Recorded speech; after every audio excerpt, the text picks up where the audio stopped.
Hello everyone, myself Santosh Kumar, a passionate math teacher teaching for JEE and other engineering entrance exam and DA entrance exam 11th and 12th. In this video lecture, we will discuss Euler's identity. तो आइए हम लोग देखते हैं कि Euler's identity क्या है। EULERS Euler's identity. तो ये यूलर्स आइडेंटिटी जो है ये एक मैथमेटिशियन थे लियोनार्ड यूलर, उनके नाम वो इस आइडेंटिटी को दिए थे। इस कारण से इसका नाम उनके नाम पे इसका नाम पड़ा, इस आइडेंटिटी का नाम पड़ा यूलर्स आइडेंटिटी। यूलर्स आइडेंटिटी है क्या? तो e⁻i pi plus 1 equal to 0। e⁻i plus 1 e⁻i pi plus 1 equal to 0 को हम लोग क्या कहते हैं? Euler's identity. ये देखिए ये one of the most beautiful mathematical equation है। क्यों? क्योंकि ये 5 बेसिक मैथमेटिकल कांस्टेंट्स को रिलेट कर रहा है। 5 बेसिक मैथमेटिकल कांस्टेंट्स इसमें कौन कौन है? एक ई जिसको हम लोग यूलर्स नंबर बोलते हैं, यूलर नंबर बोलते हैं।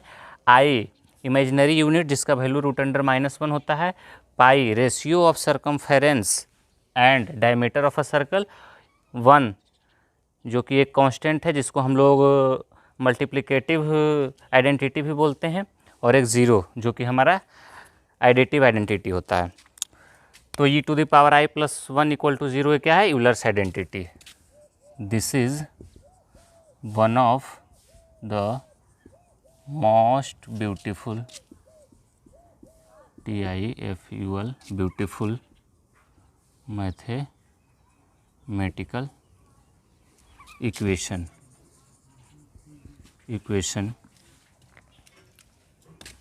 it relates 5 basic mathematical TICL 5 basic mathematical constants।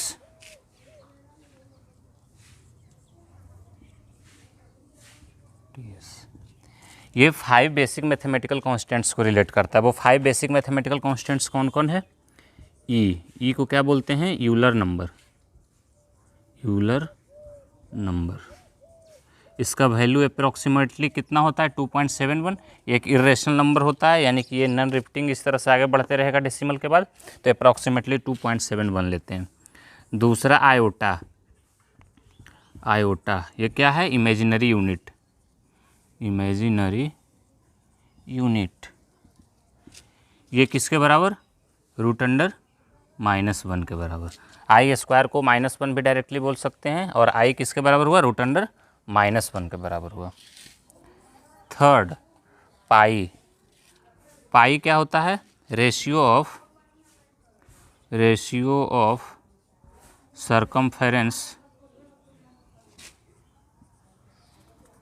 Circumference and diameter of a circle. किसी भी सर्कल के सरकमफेरेंस और डायमीटर का रेशियो पाई होता है। इसका वैल्यू लगभग किसके बराबर होता है? अप्रॉक्सीमेटली 3.14। ये नॉन रिपीटिंग आगे बढ़ते रहेगा। चौथा कांस्टेंट इस आइडेंटिटी में कौन सा है? 1 क्या होता है? हम लोग का मल्टीप्लिकेटिव आइडेंटिटी होता है। किसी भी नंबर में वर्ड को मल्टीप्लाई करेंगे तो वो चेंज नंबर वो नहीं करेगा। मल्टीप्लिकेटिव आइडेंटिटी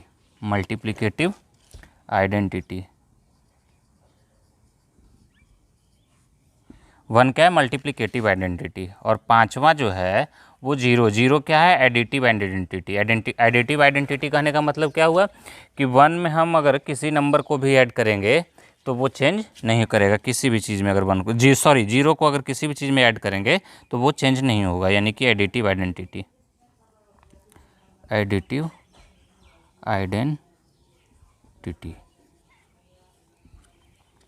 तो ये पांचों बेसिक कांस्टेंट्स को ये यूलर्स आइडेंटिटी जो है क्या कर रहा है? रिलेट कर रहा है। इस तरह से मैथमेटिक्स में जनरली आप 5 कांस्टेंट्स को रिलेट होते हुए नहीं देखे होंगे। इसको हम लोग जनरली कॉम्प्लेक्स नंबर में पढ़ते हैं यूलर्स आइडेंटिटी को। आइए हम अब इसका प्रूफ देखते हैं यूलर्स आइडेंटिटी का। तो देखो इसको दो तरीके से हम लोग प्रूफ कर सकते हैं। एक टेलर्स थ्योरम से हम लोग जो एक्सपेंशन पढ़ते हैं बहुत सारे फंक्शन का, उसके हेल्प से कर सकते हैं, और दूसरा हम लोग कैलकुलस के हेल्प से यानी कि इंटीग्रेशन का हेल्प लेके भी यूलर्स आइडेंटिटी को प्रूफ किया जा सकता है। तो आइए दोनों तरीक़ा से हम लोग सीखते हैं उसका प्रूफ यूलर्स आइडेंटिटी का। हमारे पास यूलर्स आइडेंटिटी है क्या, e⁻i pi plus 1 equal to 0 है। देखिए इसका प्रूफ देखते हैं हम लोग। तो प्रूफ देखने के लिए हम लोग क्या करते हैं कि तीन फंक्शन e⁻x का एक्सपेंशन लिख लेते हैं, sin x का एक्सपेंशन लिख लेते हैं और cos x का, इन तीनों का हम लोग एक्सपेंशन लिख लेते हैं। तो टेलर्स थ्योरम से हम लोग इसका एक्सपेंशन जानते हैं। e⁻x का एक्सपेंशन क्या होता है, 1 + x square upon 2 factorial plus x³ upon 3 factorial plus x4 upon 4 factorial plus x5 upon 5 factorial and so on. ये इस तरह से ये बढ़ते चला जाता है।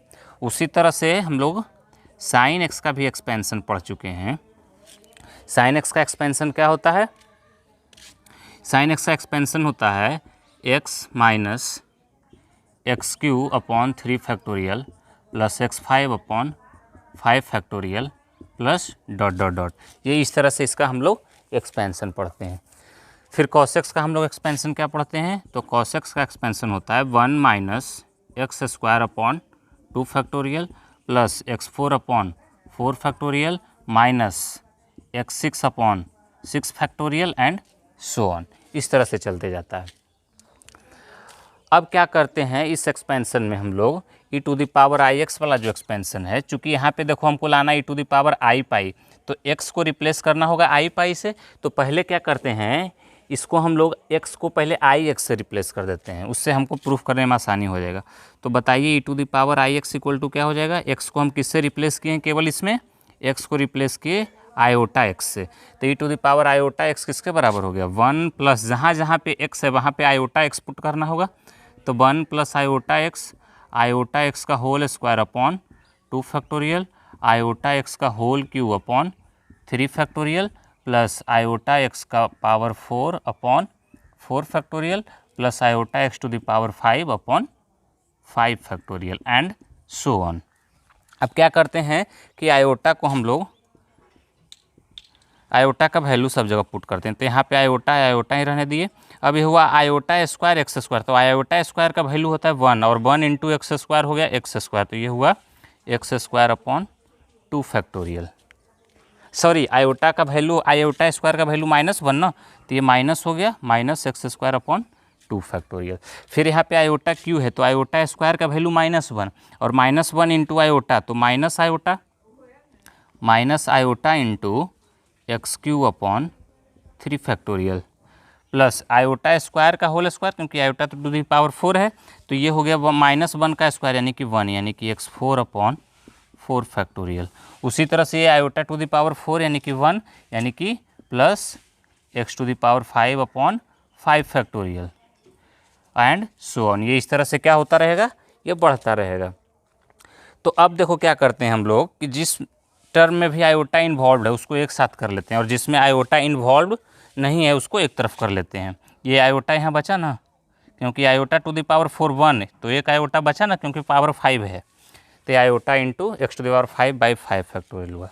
अब वो टर्म जिसमें आयोटा इन्वॉल्व नहीं है उसको अलग लिखिए, और जिसमें आयोटा इन्वॉल्व है उसको अलग लिख लेते हैं। तो बताइए यहाँ से e⁻ix जो हमको मिला वो मिल गया 1 minus x square upon 2 factorial plus x4 upon 4 factorial and so on. ये वाला एक टर्म मिला, और दूसरा टर्म हमको मिल रहा है जिसमें से आयोटा आप कॉमन ले सकते हैं, वो हुआ हमारे पास x minus x³ upon 3 factorial plus x5 upon 5 factorial and so on. अब ये देखिए 1 minus x square upon 2 factorial plus x4/4 factorial plus minus x6/6 factorial जो है, इसको हम लोग साइन cos x बोल सकते हैं क्या। ये देखिए cos x का एक्सपेंशन है, तो ये हो गया हमारे पास cos x। और इधर वाला जो टर्म है iota into x minus x cube by 3 factorial plus x 5 by 5 factorial, इसको हम लोग आयोटा इंटू साइन एक्स बोल सकते हैं क्या? ये साइन एक्स का एक्सपेंशन है हमारे पास। तो ये हो गया हमारा आयोटा इंटू साइन एक्स। तो यहाँ से हम लोग e to the power i x को क्या लिख सकते हैं? यहाँ से हम लोग e to the power i x को लिख सकते हैं cos x plus iota sine x। यहाँ से हम e to the power i x को क्या लिख सकते हैं? cos x plus iota sine x। ये होता है हमारा यूलर्स आइडेंटिटी। ये क्या होता है? इसको बोलते हैं यूलर्स इक्वेशन, ठीक है, और ये आइडेंटिटी। अब इसमें ई टू द पावर आई पाई लाने के लिए क्या करेंगे? x को पाई से रिप्लेस करना पड़ेगा। तो replace x by pi, x को रिप्लेस कर दिए पाई से। तो x को जब हम लोग पाई से रिप्लेस करेंगे तो बताइए क्या मिल जाएगा हम लोग को? x को जब रिप्लेस करेंगे पाई से तो जहाँ जहाँ x है वहाँ वहाँ पाई आ जाएगा। तो e to the power i pi equal to हो गया cos pi plus iota sine pi. तो e to the power i pi equal to हो गया cos पाई का वैल्यू -1 और plus iota into sine pi का वैल्यू 0। तो यहाँ से हमको मिल गया e to the power i pi, ये 0 हो गया और इसको इधर लेके आए तो बचा इधर 0। तो e to the power i pi plus 1 equal to 0, जो कि हमारा यूलर्स आइडेंटिटी है। यही था ना? तो e to the power iota pi plus 1 equal to 0, ये हुआ हमारा यूलर्स आइडेंटिटी। ये तो हम लोग टेलर्स थ्योरम का इसका एक्सपेंशन का यूज करते हुए इसको प्रूफ किए। इसको एक और भी तरीके से प्रूफ किया जाता है कैलकुलस के हेल्प से, इंटीग्रेशन का मदद लेकर के भी हम लोग इसको प्रूफ कर सकते हैं। आइए देखते हैं कि इंटीग्रेशन के हेल्प से इसको कैसे प्रूफ कर सकते हैं।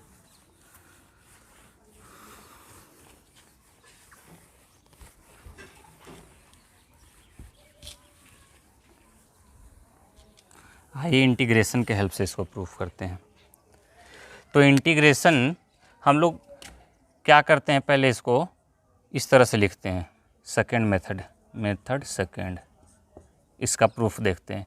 तो 1/1 प्लस एक्स स्क्वायर को हम लोग चाहें अगर तो इस तरह से लिखा जा सकता है क्या? 1/x plus i minus 1/x minus iota, 1/x plus iota minus 1/x minus iota.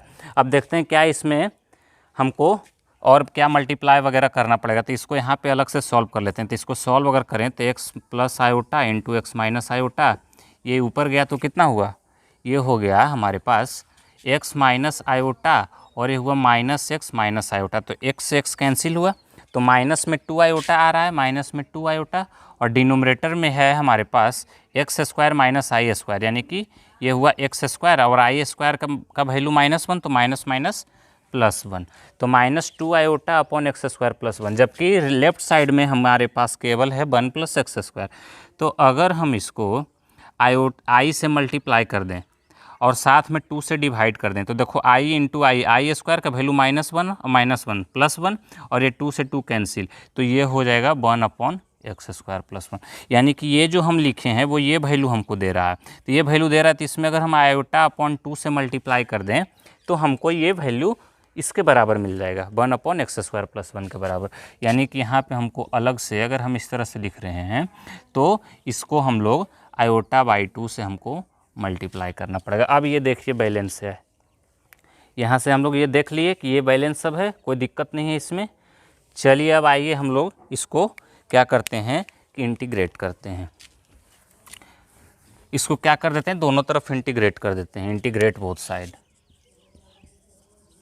Integrate both side 0 से 1 from x equal to 0 to x equal to 1। तो बताइए 0 टू 1 जब इसको इंटीग्रेट करेंगे तो 1 + 1/x स्क्वायर इंटू एक्स के respect में integrate कर रहे हैं। इधर इंटीग्रेट करेंगे तो इंटीग्रेशन जो होता है एडिशन या सब्सट्रैक्शन पे सब डिस्ट्रीब्यूट हो जाता है। तो आयोटा बाई 2 इसको डिस्ट्रीब्यूट कर दिए 0 to 1 1/x plus iota dx minus 0 to 1 1/x minus iota into dx। अब इसका इंटीग्रेशन हम लोग पढ़ चुके हैं, 1/1 + x स्क्वायर dx। इसका इंटीग्रेशन क्या होता है? tan inverse x from 0 to 1, iota upon 2 1 upon x plus iota का integration log mod x minus iota या log x minus i. Imaginary number है तो मॉड लगाने का कोई खास मतलब हुआ नहीं। तो log x minus iota from 0 to 1, 0 to 1 minus ये हुआ 1 minus log sorry x plus iota है ना, और ये हुआ x minus iota from 0 to 1। चलिए लिमिट को पुट कीजिए तो ये tan inverse 1 minus tan inverse 0, tan inverse 1 minus tan inverse 0 equal to iota by 2। इसको पुट कीजिए अपर लिमिट तो log 1 plus i log 1 plus iota minus log 0 plus iota तो log iota minus इसको put कीजिए तो log 1 minus iota, और जब put किए इसको लोअर लिमिट पुट करें तो minus minus plus log of minus iota. चलिए अब क्या करते हैं कि log m minus log n तो log m अपॉन n हो जाएगा, और इसको भी वही चीज़ करते हैं log m upon log n। तो tan इनवर्स 1 का वैल्यू कितना हुआ π/4 और ये हो गया -0, तो सीधा π/4 लिख दिए, और ये है आयोटा अपॉन 2 तो आयोटा अपॉन 2, और ये हो गया हमारे पास log m minus log n तो log m अपॉन n तो 1 plus iota upon 1 minus iota, ये फिर log m minus log n तो log m अपॉन n यानी log of minus iota upon iota. अब ये आयोटा से आयोटा कैंसिल तो log ऑफ -1 ये बचा, और इसको सॉल्व कर लेते हैं कंजुगेट से मल्टीप्लाई करके। आइए इसको यहाँ पे सॉल्व करते हैं। तो ये हुआ π/4 upon π/4 equal to iota upon 2, conjugate से मल्टीप्लाई कर लेंगे तो log 1 plus iota upon 1 minus iota, 1 minus iota upon 1 minus iota, इसे मल्टीप्लाई कर लिए, और ये हुआ प्लस में log ऑफ -1। तो π/4 इक्वल टू हमको मिल गया आयोटा अपॉन 2, और ये 1 प्लस आई इंटू 1 माइनस आई, ये किसके बराबर हुआ, सॉरी प्लस से मल्टीप्लाई करो, यहाँ पे डिनोमिनेटर में होना चाहिए प्लस बी इंटू ए माइनस बी ना। तो ये हुआ हमारे पास कितना, ये हुआ हमारे पास, हाँ सब कुछ सही है ना, 1 प्लस आयोटा का होल स्क्वायर, तो ये हुआ log 1 प्लस आई का होल स्क्वायर यानी कि 1 plus iota square minus plus 2 iota upon ये हुआ 1 minus iota square plus log of -1। तो π/4 इक्वल टू क्या मिल गया हमको, आयोटा अपॉन 2, और ये आयोटा स्क्वायर का वैल्यू हम लोग जानते हैं कि -1 होता है, तो ये कैंसिल हुआ, और ये आयोटा स्क्वायर का वैल्यू -1 तो माइनस माइनस +1 यानी कि log 2 iota upon iota, log 2 iota upon 2।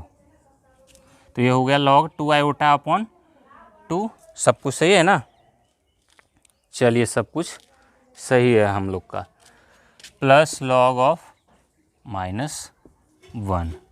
अब क्या करते हैं, ये 2 से 2 कैंसिल हुआ, अब इसको दोनों को मल्टीप्लाई कर दो, log π/4 equal to iota upon 2 log m log आयोटा प्लस log ऑफ -1 तो log m plus log n log m into n यानी कि आयोटा बाई 2, इसको भी कट करो तो आयोटा बाई 2 ये हो गया log आयोटा इंटू -1 यानी कि माइनस ऑफ आयोटा। तो ये हो गया पाई इक्वल टू, ये 2 कैंसिल हुआ, इसको इधर मल्टीप्लाई कीजिए तो pi equal to 2 into iota into log of -1। अब केवल इसमें लॉग का प्रॉपर्टी लगेगा। अब यहाँ पे हम लोग पढ़ चुके हैं कि लॉग के साथ अगर कुछ मल्टीप्लिकेशन में तो उसके आर्गूमेंट के पावर में जा सकता है। इस 2 को यहाँ पे आयोटा के पावर में भेज दो तो पाई इक्वल टू हो गया आयोटा, या और पाई साथ में आयोटा से मल्टीप्लाई भी कर दीजिए आप दोनों तरफ, तो iota into pi equal to हो गया, ये आयोटा स्क्वायर हो गया और ये 2 को पावर में भेज रहे हैं तो लॉग ऑफ माइनस आयोटा का होल स्क्वायर हो गया। अब आयोटा स्क्वायर का वैल्यू हम लोग जानते हैं कि ये किसके बराबर होता है, -1 के बराबर होता है।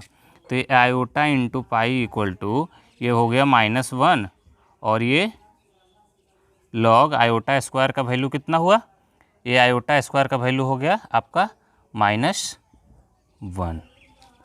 तो चलिए यहाँ से अभी ये पावर भेजे तो ये कितना हुआ, ये हो गया e to the power i pi.